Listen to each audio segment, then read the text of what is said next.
سبحان نام رکھنا کیسا؟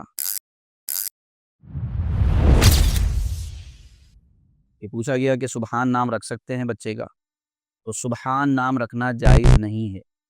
سبحان نام رکھنا جائز نہیں، کیونکہ یہ وہ نام ہے کہ جو صرف اور صرف اللہ تبارک و تعالیٰ کے ساتھ خاص ہے۔ اسی طرح کسی کو سبحان کہہ کر پکارنا یہ بھی جائز نہیں۔ تو سبحان، رحمان، قیوم، خالق، رازق، رزاق، یہ وہ 5 نام ہیں کہ جو کسی بندے کے رکھنا جائز نہیں۔ سبحان، رحمان، خالق، قیوم، رازق، اسی طرح رزاق، یہ تمام کے تمام نام اللہ تبارک و تعالیٰ کے ساتھ خاص ہیں، اور اس طرح کسی بندے کو سبحان کہہ کے پکارنا، رحمان کہہ کے پکارنا یہ جائز نہیں ہے، لہذا سبحان نام رکھنا جائز نہیں ہے۔ ہاں، عبد السبحان نام رکھنا جائز ہے، عبد الرحمن کہنا جائز ہے، عبد الخالق کہنا جائز ہے، لیکن صرف سبحان پکارنا یا سبحان نام رکھنا یہ بالکل جائز نہیں ہے۔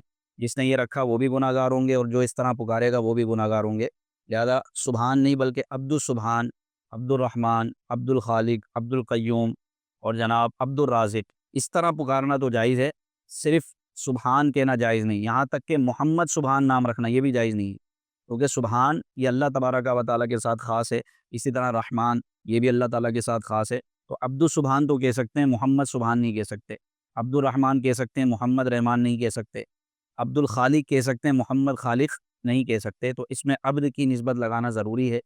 یہ اس کو سمجھانے کے لیے مزید میں واضح کروں، یہ ایسے ہی ہو گیا جیسے کہ کوئی بالفرض اپنا نام رکھے اللہ۔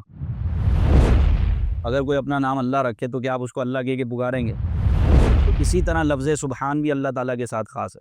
تو عبد الرحمن، عبداللہ، عبد الرزاق، عبد الرازق، عبد السبحان یہ تو کہنا جائز ہے، لیکن صرف سبحان کہنا کسی کو یا کسی کا سبحان نام رکھنا یہ جائز نہیں ہے۔